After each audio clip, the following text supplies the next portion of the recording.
മഴയുടെ ആശങ്കയിലും ആവേശത്തോടെ ഉത്രാടപ്പാച്ചിൽ. കഴിഞ്ഞ ദിവസം മുതൽ ആരംഭിച്ച മഴ ഉത്രാടത്തിരക്കിനെ ബാധിക്കുമെന്ന് കച്ചവടക്കാർ ആശങ്കപ്പെട്ടെങ്കിലും വലിയ തിരക്കാണ് വിപണിയിലുണ്ടായത്.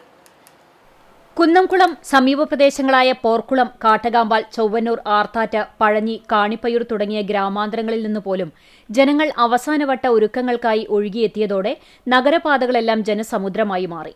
നഗരത്തിലെ പ്രധാന കേന്ദ്രങ്ങളായ Jawahar square, main road, bus stand പരിസരം, പഴഞ്ഞി റോഡ്, ചന്ത റൂട്ട് എന്നിവ കേന്ദ്രീകരിച്ചാണ് ഉത്രാടപ്പാച്ചിൽ അതിന്റെ പൂർണ്ണതയിലെത്തിയത്. തെരുവോരങ്ങളിൽ നിറഞ്ഞ താൽക്കാലിക പൂക്കടകളിൽ അയൽ സംസ്ഥാനങ്ങളിൽ നിന്നെത്തിച്ച ചെണ്ടുമല്ലിയും വാടാർമല്ലിയും അരളിയും റോസാപ്പൂക്കളും വാങ്ങാൻ വൻ തിരക്ക് അനുഭവപ്പെട്ടു. ഉത്രാട ദിനത്തിന്റെ വൈകുന്നേരത്തോടെ തിരക്ക് ഉച്ചസ്ഥായിയിലായതോടെ ഗതാഗത തടസ്സങ്ങൾ ഒഴിവാക്കാൻ പോലീസിന്റെ നേതൃത്വത്തിൽ വിപുലമായ ക്രമീകരണങ്ങളും പാർക്കിംഗ് നിയന്ത്രണങ്ങളും നഗരത്തിൽ ഏർപ്പെടുത്തിയിരുന്നു. വാഹനങ്ങളുടെ നീണ്ട നിര മൂലം ചിലയിടങ്ങളിൽ ചെറിയ തടസ്സങ്ങൾ അനുഭവപ്പെട്ടെങ്കിലും ആഘോഷത്തിന്റെ മാറ്റുകൂട്ടുന്ന ജനത്തിരക്കിനെ ഏറെ ആവേശത്തോടെയാണ് നാട് സ്വാഗതം ചെയ്തത്.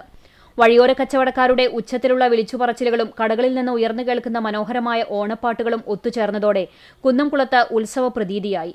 സാമ്പത്തിക പ്രയാസങ്ങളുടെയോ വിലക്കയറ്റത്തിന്റെയോ ആശങ്കകൾ മാറ്റി നിർത്തി ഓണത്തിന്റെ പരമ്പരാഗത തനിമയും സന്തോഷവും ഒട്ടും ചോർന്നുപോകാതെ പൊന്നോണത്തെ മനസ്സുകൊണ്ട് സ്വീകരിക്കാനുള്ള ആവേശത്തിലാണ് ഏവരും.